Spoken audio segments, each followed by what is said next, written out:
clock and calendar will gradually lose their meaning as you go along. The second is that there's a very fine line between fairy tales and fact. I can tell you now that in the beginning I had no clue of what I was really getting myself into. I thought it would be a simple investigation into one of Earth's lesser-known paranormal conspiracy theories. It wasn't until about a year or so into the project that I realized I was terribly wrong. I'll elaborate on this throughout the movie. Like most of you, my attraction to the mysteries of the unknown began when I was a kid. I read every book on the subject that I can get my hands on, and I watched every movie. I also had this reoccurring dream of an alien spacecraft crash landing in the woods behind my childhood home. In my waking hours, I would pretend that the neighborhood was quarantined, so that the wreckage could be concealed by secret government agents. I had a wild imagination as a kid, and I was infamous in my neighborhood for telling stories, one of which was of a voluptuous spacewoman appearing in my backyard and then quickly disappearing. When I decided to make this movie, I entered with that same childhood fascination.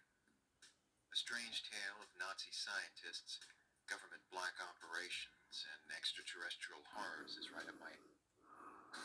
You are very talented chefs, I'm so excited. but your food is not your issue. It's your personality. Wow, yes, chef. We want to help you face your problems head on. Throwing phones more fun for us than for you. He's a troublemaker. Yes, chef. Let's go! We're done. Shut up. Oh boy, you have a long way to go. Yes, Chef. Monday on NBC and Peacock. New York City homeowners, are you thinking of selling your home? Here's how we can help. First, we'll collaborate and discuss what's most important to you. Then we'll discuss pricing, timeline, and creative marketing plan. Unlike other brokers, we begin marketing a property before it hits the market. We make calls to the neighborhood, to our database of over 100,000 New Yorkers, and we share sneak peeks on social media. This builds momentum and leads to higher sales and quicker deals. No furniture? No problem. We team with the best designers to showcase the home's potential and get it show ready. Next, we take professional photos and videos. Instagram, TikTok, YouTube, wherever you guys are. We are too. This all leads to a grand unveiling where we show potential buyers just how fabulous this property can be. And as dedicated as we are, We'll also get this amazing team to support you. connect with us to experience the Brewer Team difference.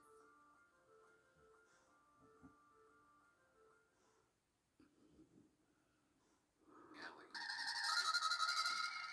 But in this case, there are several men who claim that it's all true. And there are thousands of followers around the world who hold a strong allegiance to their claims. I read everything there was to read about the project, but it was usually biased, either immediately declaring it a hoax or supporting the stories without any discretion. My first instinct to seek some kind of evidence naturally pointed towards Camp Hero. Like any proper investigation, before a conclusion is drawn, my goal was to gather as much first-hand information as possible. The basic tools of the trade were a combination of my movie-making equipment and essential devices for urban exploration. I wasn't sure what I was going to find at Camp Hero. I was hoping that somewhere, deep inside this now-defunct Air Force relic, the proverbial ghosts of the Montauk Project would speak to me. I also decided to ask an old friend of mine to join me on a good deal of this journey. I met Eric Swanson back in film school. He was the person who first introduced me to the Montauk Legends in 1998. We share a common interest in the mysteries of the world, and Eric is a grounded person with a healthy amount of skepticism. These are crucial traits to possess when investigating a legend like the Montauk Project. Eric Swanson is an artist residing in New York City. His work, as Eric proposes, is a statement against corruption and lies.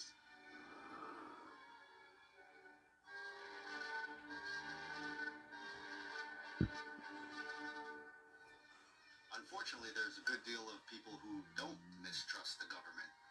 I think that mistrust in the government is a completely rational behavior, and I encourage it. No one should trust the government. Throughout history, numerous governments have abused their power, have deceived the citizens at large, and it's absurd for any government or any population on the planet today to assume that their government is any different.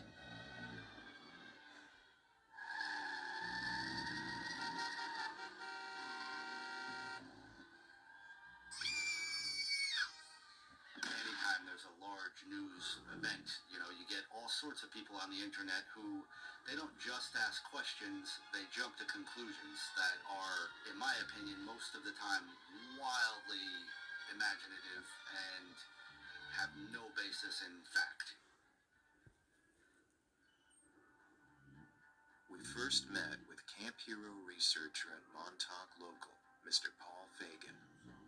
He spent several years observing and documenting every accessible area of the base, and he knew ways for us to examine locations that were otherwise difficult to reach.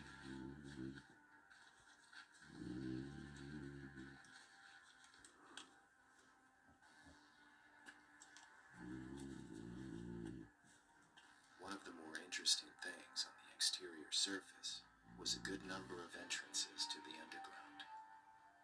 Paul claimed that most of them once led to a large and elaborate tunnel system.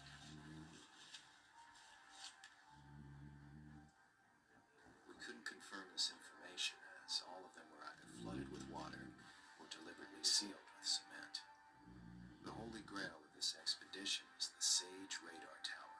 Paul knew a way for us to get inside, and as I expected, most of the interior was falling apart.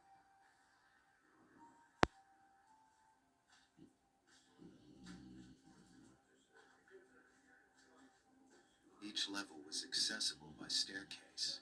However, the stairs didn't lead to a lower level or basement, and there was clearly an elevator shaft that went down.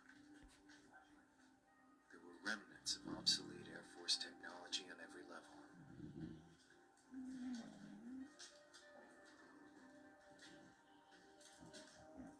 The place was a historical catacomb, one part military ghost, and combination haven for urban explorers and bored teenagers.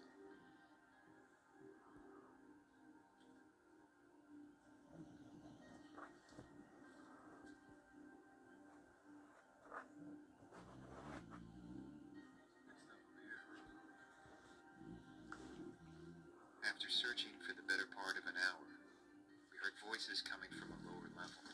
You heard that, right? The tower, by law, was off limits, so to avoid an encounter with the authorities, we left in a hurry. The last thing I wanted was to be arrested on the first day of my investigation.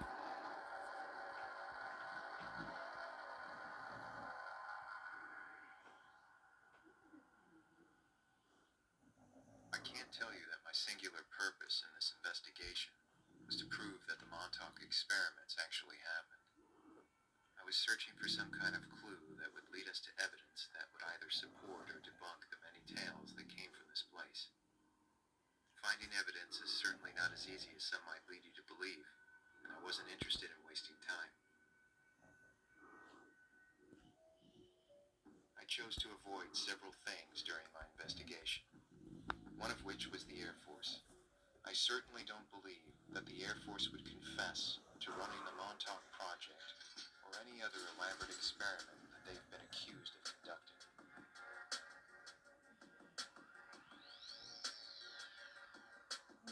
Many have naively suggested that I should break ground to Camp Hero for the purpose of proving the existence of the underground base. Let's say there was a secret base down there. Considering that it's top secret government property, I don't think I would get very far without a few dangerous obstacles.